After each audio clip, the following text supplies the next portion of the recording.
listening to the Dynamic Women podcast. Each week, you'll be inspired by our global community of women. They'll share with you tools and stories to help you be dynamic in every area of life. Here's your host, award-winning coach, and the CEO and founder of Dynamic Women, Diane Rolston.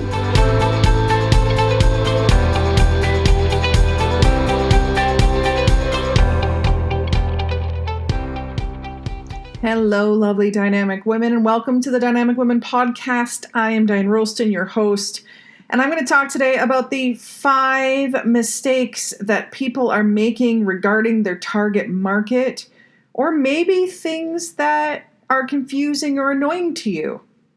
Now, what is a target market? These are the main people that you are marketing your products or services to. So in a company, when you run your own company, you need to know who your target market is. You need to know who you're speaking to, who you're selling to, who you're working with. And even if you're working in a 9-to-5, you need to know who the target market is of your company. So they've probably already done all the research for you, have all the information for you. You just have to read it over. So this isn't necessarily for you, but this is going to share with you a few of the reasons why you need to be able to know what your target market is.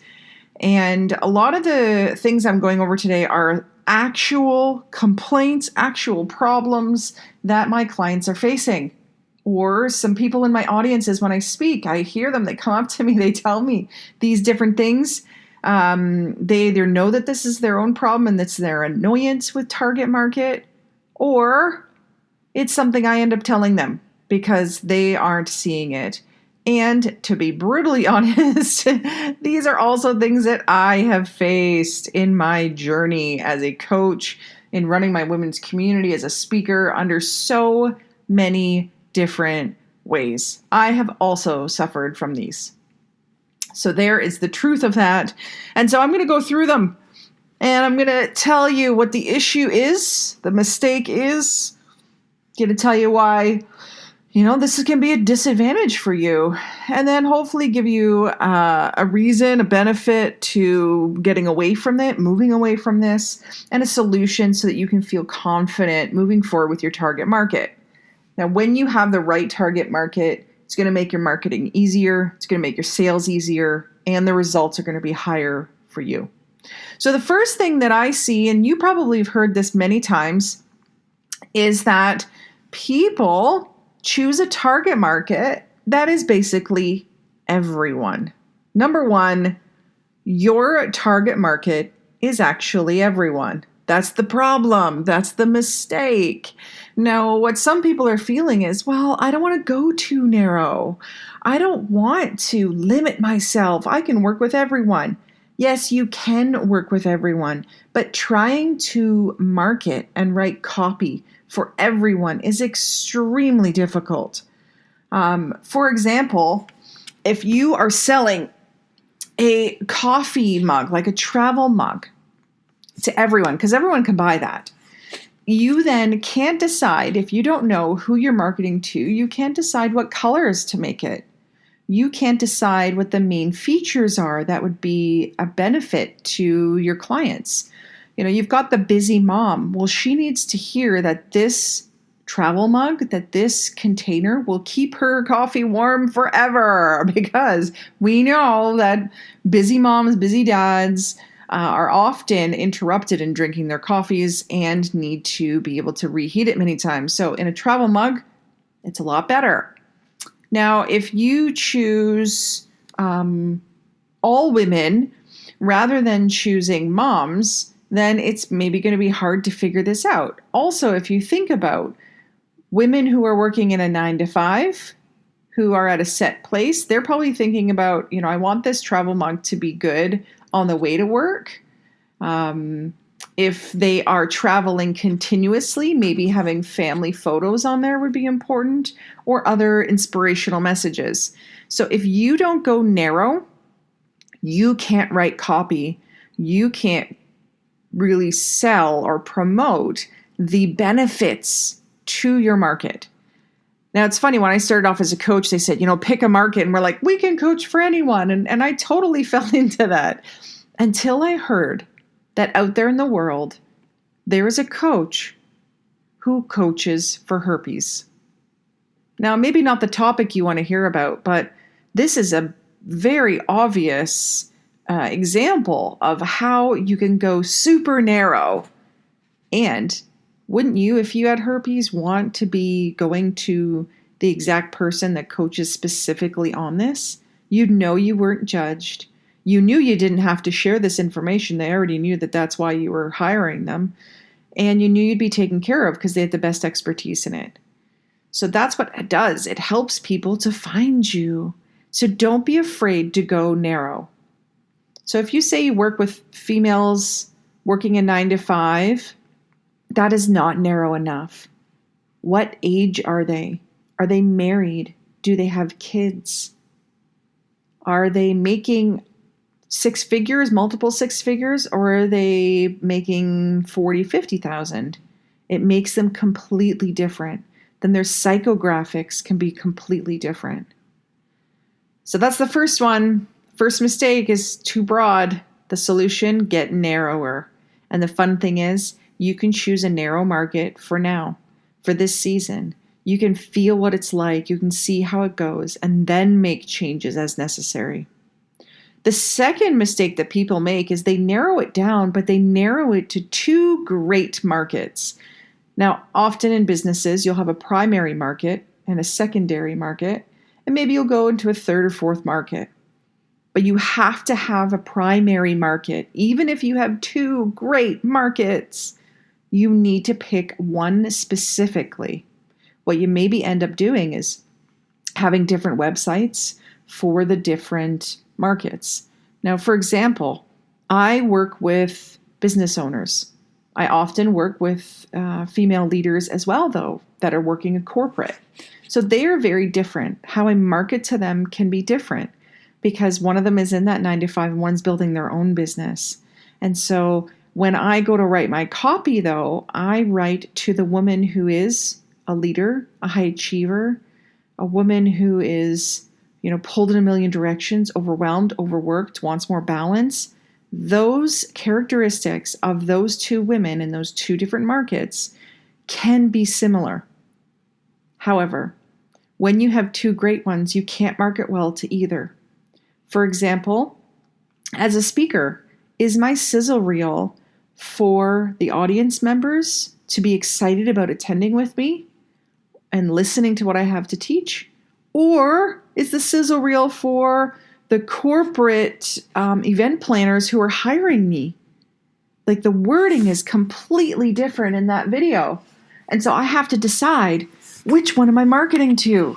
And so you do as well. And so the solution to having 2 great markets is pick a primary and then pick a secondary and do a majority of your marketing to that primary market. The third mistake that people are making in their target market is they pick one, but the one they pick are people who can't pay you. Now, what are some examples of that? Maybe you want to, what I've seen before is, people wanting to work with kids. And unless you have an industry that is accepted by parents to work with children, let's say like a child therapist, a doctor for children, a child dentist, someone who makes children's clothes or children's shoes. If you aren't in one of those specific things or making some other child products, then it's hard to be able to get the kids to pay you, right? So now you're marketing to the parents. And it might not be something that parents want to spend money on for their kids. So that's one example. Another example is maybe you want to work with people who are just starting out in a certain industry, or you want to work with people doing their masters. And so maybe who you're trying to work with are actually people who'd love to work with you, but they can't pay you. And that's an issue. Like you maybe think, well, they deserve to be worked with too. Yeah, and you deserve to be paid. And so maybe your target market is someone else who can use those services, and then build a foundation or do some charity work to help out those other people. I know that I definitely want to be supporting women who are in shelters, leaving shelters, or who have had, some unfortunate circumstances in their lives. The reason for that is I believe that we are all potentially one decision away, one relationship decision away from being in the exact same situation. And so I would love to support these women. Now, this is not that these women can't afford to pay me, but it's just a place where it's not really easy for me to access them. There are shelters and there are paid professionals who are in those places, but I can do other things to give back to these women, to give back to the shelters. And so I've just built that into my business with the More Than One campaign so that women, as they leave the shelter, can get the Dynamic You program in a book. I've also done it in that when we have galas and big parties, that women that attend bring product, bring pajamas and bath stuff and socks and wonderful things for the women in the shelters. And I also donate cash, money, so that they can continue on. But picking a group, a target market of people who either can't afford you, can't pay you, you can't access them, that is just spelling out disaster for yourself. So the solution is pick a target market who can pay you, who have money to pay you. It doesn't mean that they have to be rich, but they have to have access to funds to be able to pay for what you're offering. The next mistake that people make is they pick a target market who they feel needs them, not a target market who wants them. Now, what's the difference? When we are marketing products, we want to appeal to what people want. Because oftentimes we'll meet someone who we know needs us, who could totally benefit from our product or service, but they won't pull out their wallet. They won't buy it. They won't say yes because they don't want it. Now, one example of this, and I won't say the company's name, but at many events, I had, someone jump up and talk about the shake company that they represented. And they constantly talked about weight loss. And maybe they, at the time that I heard this, I could probably have lost some weight. It was something that I probably needed after having kids because I put on a lot of weight. But it wasn't something that I wanted. It wasn't something that I was craving. It was just like, whatever. So I put on this weight and I don't care. Now, every time that someone and different people from the same company would get up and talk about this as a need, needing to lose weight. But what I really wanted was to not be so tired. That's what I wanted. And had they done some market research to figure out what people want, they would have been able to have me as a client a lot faster. Eventually, what happened was someone got up and someone knew about from this company and said, this product these shakes can give you energy based on the amount of nutrients that are inside of it. At that moment, my ears perked up. That's what I wanted. That's what got me to open up my wallet and buy their product for a few months. And actually, you know what happened? I ended up losing weight as well. So my need also got met. So when I work with clients, I think about what is it that they want. They want a more successful business. They want to bring in more clients. They want to be less busy. But what do they really need? Now, sometimes it's processing emotions. Sometimes it's working on their relationships, getting themselves organized. But no one's really come to me and said, can you do these things for me? These are what I need. They more so talk about their wants. And otherwise, if you are trying to offer your products and services and tell people that they need it, they're not going to feel that desire. And they're going to move away to something else that they truly want. And the fifth mistake that we are making regarding our target market is that your product or service doesn't even match your target. Well, won't that be just missing the mark completely? So when your product doesn't match your target, I was just talking to someone the other day. I said, well, who's your target market? And they told me, and then I said, well, what's the product you're offering? And I was like, man, your target market aren't feeling this. They aren't wanting this, or they're not even there yet. So you're not offering the thing that they want. You're trying to offer something that's like 10 steps down the road. They don't even know they're there yet, right? So if you eventually want to have someone like completely redo their wardrobe and then buy expensive or let's say high quality tailor-made clothes, you're not going to start off with that. If your target market wear uniforms, right? They're nurses or doctors or work in another industry where they have a set uniform. Why would you even bother? Like, they don't care about this, so you're not matching their wants or even their needs. And it's not the right target market. Now, high-end tailored clothes that are specifically made unique would be really wonderful for someone who wants to stand out in maybe, say, high-end real estate sales, or a CEO of a company, or someone who often attends events and doesn't want to show up wearing, embarrassingly same as outfit as 2-3 other people.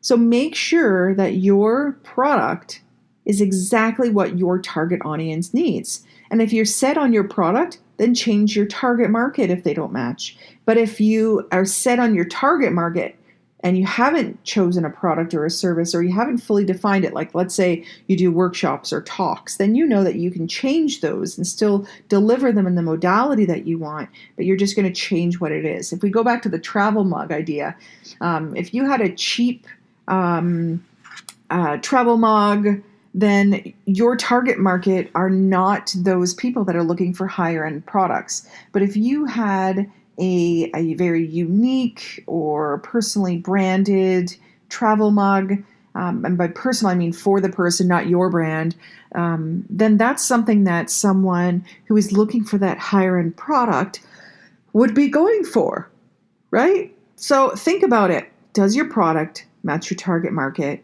And the solution is change one of them. Change one of them, change your target market, or change your product or service, depending on which one you're more married to. So these are the 5 issues I see clients making around their target market. These are the biggest issues. This is the why you don't want to do it, and the solutions to it. Now, if you have other mistakes, other obstacles, challenges around target market, message me. You can do so through my assistant at info@DianeRolston.com, or shoot me a message on social media. That's a really great way to get a hold of me. You can see my social handles in the show notes. And I'd be happy to offer you some more suggestions around some other target market issues that you're having. So until next time, stay dynamic.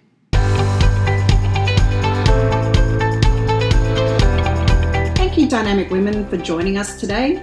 Please hop on over to iTunes to subscribe and leave us a review. Who do you know who needs to hear our message? We'd love it if you'd share our channel with your friends and family.